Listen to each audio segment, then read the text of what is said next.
Access, Module 3, Visual Workshop. Go ahead and open 3-5, enable the editing, and we're going to create a query design. So choose Create, Query Design, and again the tables that are listed on the left are showing up on the right hand side, and we are going to select double-click Classes to open that up, Professors, Sections, Enrollments, and Students.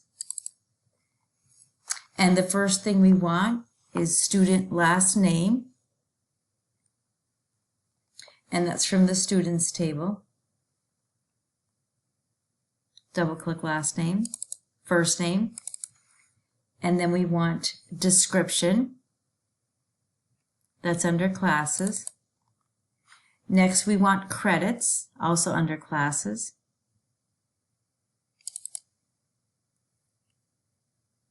So far you have student last name, student first name, description, credit, grade, and the last one is professor last name.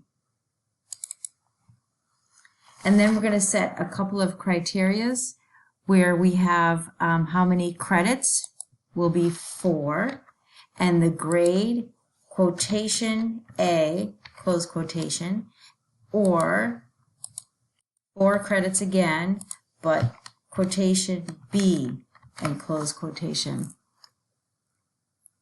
And then go ahead and run, and you should have 19 records, and they are all with 4 credits and either an A or a B for the course.